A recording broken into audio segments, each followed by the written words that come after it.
कभी सोचा है कि जो चीज बाहर से जितनी खूबसूरत दिखती है, क्या वो अंदर से भी उतनी ही खुश होती है? आज हम ऑस्कर वाइल्ड की एक बहुत ही प्यारी कहानी द हैप्पी प्रिंस की दुनिया में चलेंगे।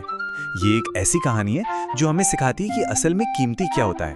और पूरी कहानी का जो दिल है ना, वो इसी एक सवाल में छिपा है। आखिर एक हैप्पी प्रिंस मतलब एक खुश रहने वाले राजकुमार की मूर्ति आंसू क्यों बहाएगी? है ना अजीब बात।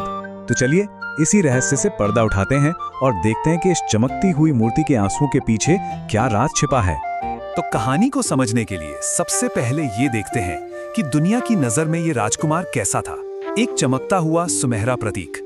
शहर में सबसे ऊंचे खंभे पर हैप्पी प्रिंस की एक बहुत ही शानदार मूर्ति खड़ी थी। सोचिए, सोने की पतली पतली परतों से ढकी हुई, आंखों की जगह दो चमकीले नीलम जड़े हुए थे और तलवार की मूठ पर एक बड़ा सा लाल माणिक चमकता था। मतलब देखने वालों के लिए तो वो सुंदरता और खुशहाली की जीती जागती मिसाल थी। खैर, कम से कम लोगों को तो ऐसा ही लगता था। और फिर कहानी में एंट्री होती है एक छोटे से अकेले मुसाफिर की।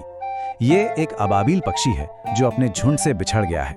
उसे मिस्र जाना था, पर अब देर हो चुकी है, तो बस एक रात के लिए वो कहीं आराम करना चाहता है और उसे राजकुमार के पैरों के बीच की जगह सबसे सुरक्षित लगती है। और बस यहीं से सब कुछ बदल जाता है। उस अबाबिल को कुछ ऐसा पता चलता है जिसके बारे में उसने कभी सोचा भी नहीं होगा।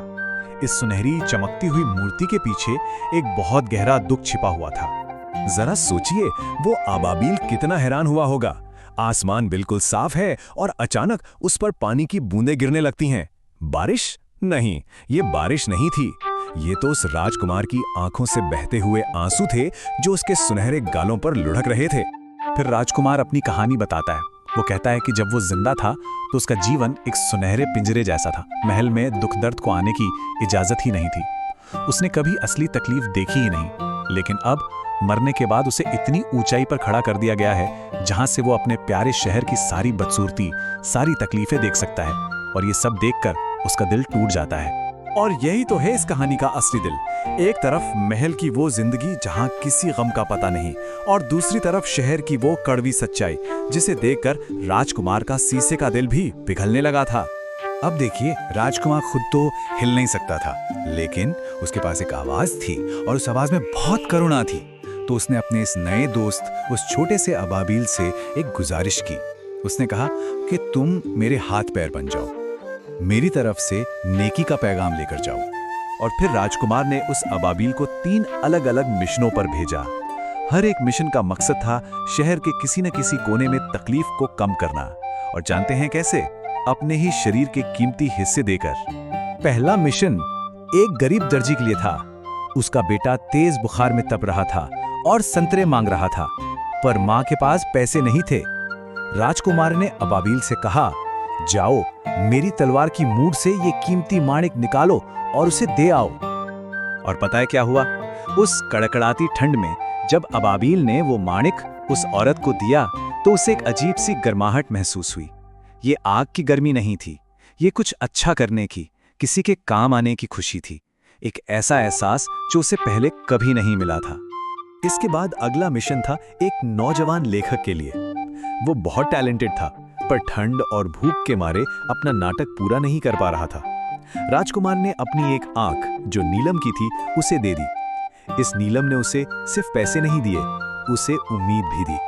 और फिर तीसरा मिशन, एक छोटी सी बच्ची जो माचिसें बेचती थी। राजकुमार ने अपनी दूसरी और आखिरी आंख भी उसे दे दी और अब वो पूरी तरह अंधा हो गया था। राजकुमार का इतना बड़ा त्याग देखकर अबाबिल समझ गया कि वो अब मिस्र नहीं जा सकता। उसका घर अब इसी अंधे हो चुके राजकुमार के पास था। और यहाँ से कहानी अपने सबसे भावुक, सबसे दिल को छू लेने वाले मोड़ पर पहुंचती है, जहां प्यार और बलिदान की सबसे बड़ी कीमत चुकाई जानी थी। अब राजकुमार तो देख नहीं सकता था, तो अबाबिल ही उसकी आंखें बन गया। वो शहर के ऊपर उड़ता और राजकुमार को गरीबों का हाल सुनाता। और राजकुमार के कहने पर वो एक एक करके उसके शरीर से सोने की पत्तियां उतारता और भूखे बच्चों में बांट देता। और धीरे धीरे वो शानदार मूर्ति एक साधारण सी भूरे रंग की प्रतिमा बन गई। लेकिन अब सर्दियां आ चुकी थीं, बर्फ गिरने लगी थी और बेचारा छोटा सा अबाबिल वो बहुत कमजोर हो रहा था। वो जानता था कि अब उसका आखिरी वक्त आ गया है। उसे मिस्र नहीं बल्कि मौत के घर जाना है। और उसने अपने प्यारे दोस्त, अपने राजकुमार को आखिरी अलविदा कहा। प्यार और वफादारी के अपने आखिरी इशारे में उसने हैप्पी प्रिंस के होठों को चूमा और बस उसके कदमों में गिरकर हमेशा के लिए सो गया। और ठीक उसी पल एक अजीब सी आवाज हुई, एक ऐसी आवाज जिसे किसी इंसान ने नहीं सुना। मूर्ति के अंदर से कुछ टूटने की आवाज आई थी। वो राजकुमार का शीशे का दिल था, जो अपने प्यारे दोस्त की मौत के सदमे से 2 टुकड़ों में टूट गया था। लेकिन दुनिया ने इस टूटे हुए दिल को नहीं देखा, इस निस्वार्थ प्रेम को नहीं समझा। उन्हें तो बस एक भद्दी बदरंग मूर्ति दिखाई दे रही थी। शहर के मेयर और जो बाकी बड़े लोग थे, उन्होंने जब उस भूरी मूर्ति को देखा तो बोले, अरे ये तो कितनी बद्दी लग रही है, और उसे गिराने का फैसला कर लिया। जैसा कि आर्ट के एक प्रोफेसर ने कहा, अब जब ये सुंदर नहीं है तो इसका कोई काम भी नहीं है। देखिए जरा कितनी बड़ी विडंबना है। उस मूर्ति को भट्टी में पिघला दिया गया। सारा सोना तो पिघल गया, लेकिन वो टूटा हुआ शीशे का दिल, वो नहीं पिघला।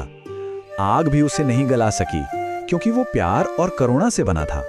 तो कारीगरों ने उसे बेकार समझकर कूड़े के ढेर पर फेंक दिया, ठीक उसी जगह जहां उस वफादार अबाबिल का शरीर पड़ा था। पर कहानी यहाँ खत्म नहीं होती, क्योंकि एक ऐसी नजर भी थी जो असली कीमत पहचानती थी। ईश्वर ने अपने एक फरिश्ते से कहा, जाओ और उस शहर से 2 सबसे कीमती चीजें लेकर आओ। और जानते हैं वो फरिश्ता क्या लेकर आया?